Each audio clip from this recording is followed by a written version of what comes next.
In Chapter 2, we studied the motion of objects in one dimension in terms of displacement, velocity, and acceleration, which means we go from this point to this point and separate the force into two vectors, the horizontal one and the vertical one.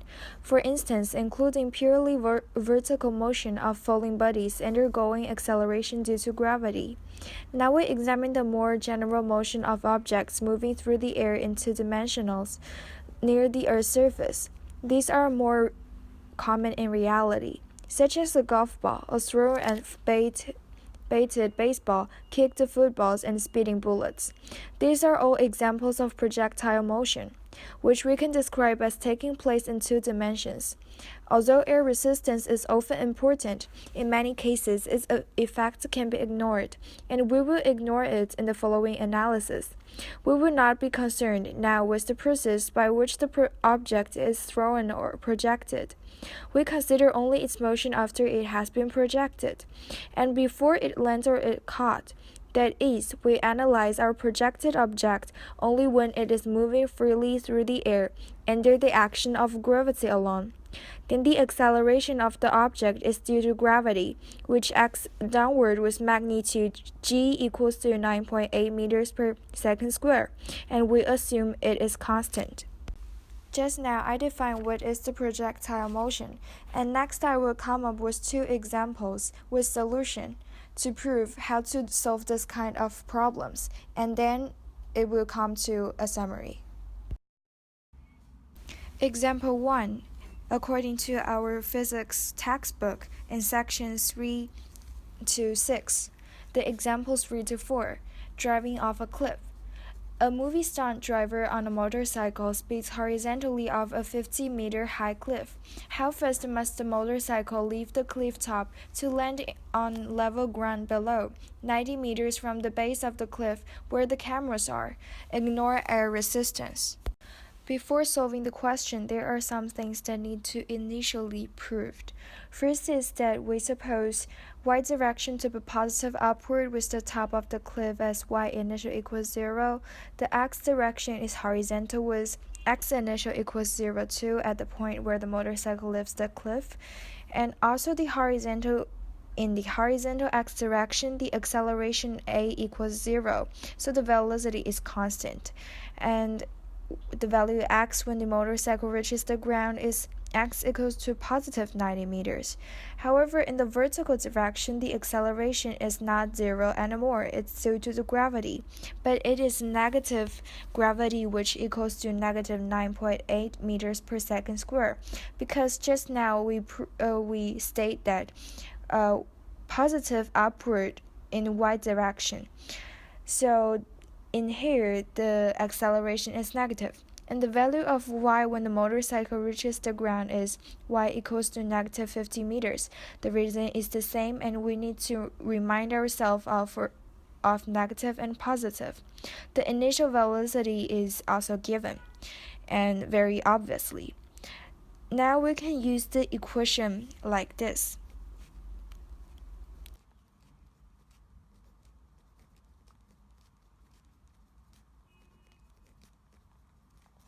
Or the equation more simple.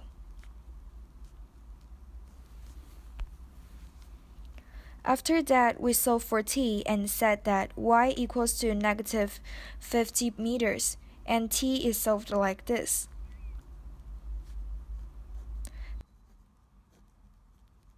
Then we can conclude that it equals to 3.19 seconds. After solving the t, we can calculate the initial velocity, which is vx0. And we again use this equation, but this time for the horizontal direction. Or a more simple one.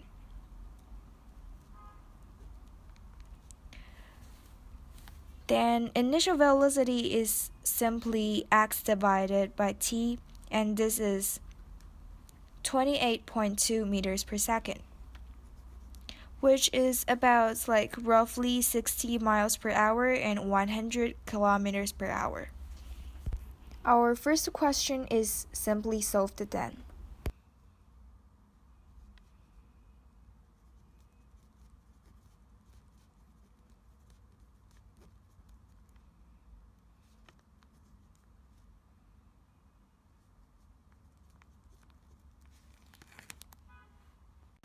Just now, the example, the question about driving off a cliff, then it's like a half parabolics. And next, we will have an example about a kicked football. Next, I will read this. A football is kicked at an angle of theta equals to 37.0 degree with a velocity of 20 meters per second, as shown in this figure.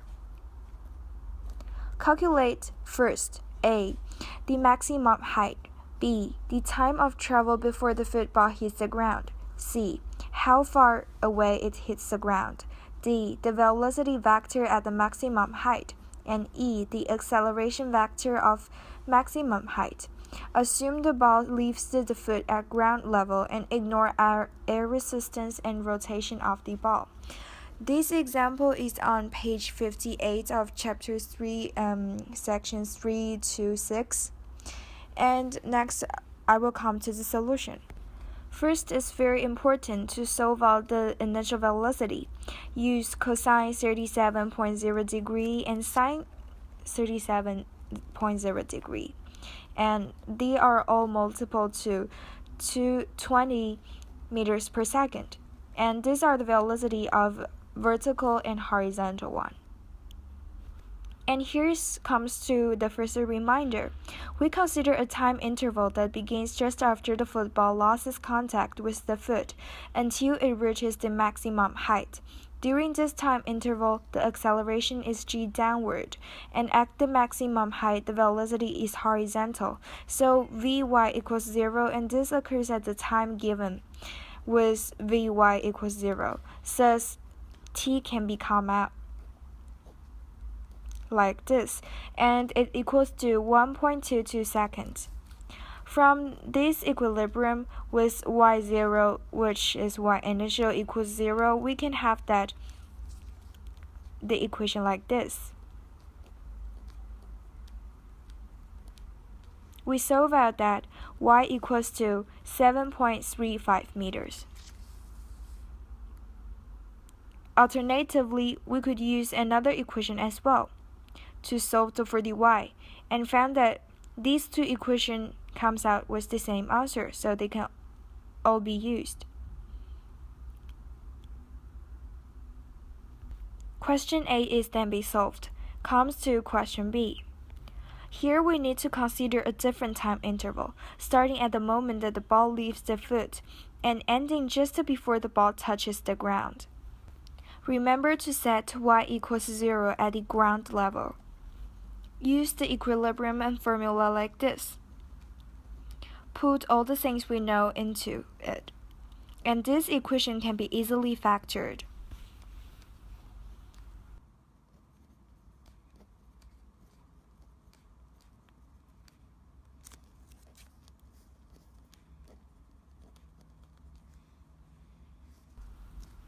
There are two solutions. T equals 0, which corresponds to the initial point y0, and also t equals to 2.45 seconds, which is the total travel time of the football. Additionally, t equals to 2.45 seconds for the whole trip is double the time to reach the highest point. Because it is a very common parabola, so the time up equals to time down.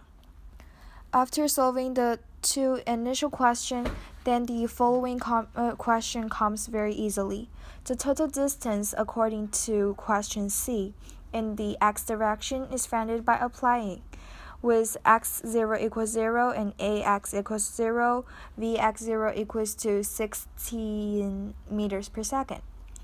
And x equals to 39.2 meters. And we all know that at the highest point, the speed is about 0, so there is no vertical component to the velocity. There is only the horizontal component. So v equals to vx0 and equals to what we have just to calculate is 16 meters per second. Question E is much more simple. The acceleration vector is the same at the highest point as it is throughout the flight, so which is 9.8 meters per second squared downward. Above all is the second question about solving problems involving projectile motion. And next I will do a summary for how to solve this kind of question. We follow the step that right on the textbook. For the step 1 and step 2, we read, choose the object and draw a diagram. And for step 3, choose a coordinate system. Just what we do in both examples. Choose what is the y direction and what is positive, what is negative, and also what is the initial point. For the fourth step, choose a time interval. Choose our time interval to begin at where and how it ends. For step 5, examine x and y motions. These are all explained to determine what is A, negative or positive according to the gravity. For the sixth step, list the knowns and unknowns. These are very obvious. For the seventh step, apply relevant equations, which we need to know that maintains constant velocity as long as it is in the air or something else. And more about problem solving, our approach to solve problems in section 2 to 6 also applies here. Solving problems involving projectile motion can require creativity and cannot be done just by following some rules. Certainly, you must avoid just plugging numbers into equations that seem to work, but think about these solutions and methods when approaching this question. After projectile motion problems, then it's problem about relative velocity. We now consider how observations made in different reference frames are related to each other. For example, consider two trains approaching one another, each with a constant speed of 80 km per hour with respect to the Earth. Observers on the Earth beside the tracks will measure 80 km per hour for the speed of each train. Observer on either of the train a different reference frame will measure a speed of 160 km per hour for the other train approaching them. Similarly, when one car traveling 90 km per hour passes a second car traveling the same direction as 75 km per hour, then actually the first car has a speed relative to the second car of 15 km per hour. These are two examples when the velocities are along the same line. Simple addition or subtraction is sufficient to obtain the relative velocity. But if they are not along the same line, we must use vector addition. We emphasize, as mentioned in section 221, that when specifying a velocity, it is important to specify what the reference frame is. Example for the problem 3 to 11 and in section 3 to 8 in our textbook, page 63. It's about heading upstream. A boat speed in still water is 1.85 meters per second. If the boat is to travel directly across a river whose current has a speed at 1.2 meters per second, at what upstream angle must the boat head? We know that the boat speed, finally, velocity boat speed equals to the velocity of boat speed in still water and the current speed. So to accomplish this, the boat needs to head upstream of offset the current pulling it downstream. Next, we need to calculate theta with the following vectors. Sin theta equals to velocity of still water divided velocity of boat in water. This equals to 0.6486. Thus, we can have that theta equals to 40.4 degree. So the boat must head upstream at a 40.4 angle. Only a small reminder for problem solving then. Subscribes for adding velocities. For the first, subscribe for the object and second, subscribe for the reference frame. These are all about relative velocity problem, which is very simple. Hope my presentation here can help you somehow. This is Vivian Yang, and thank you for listening.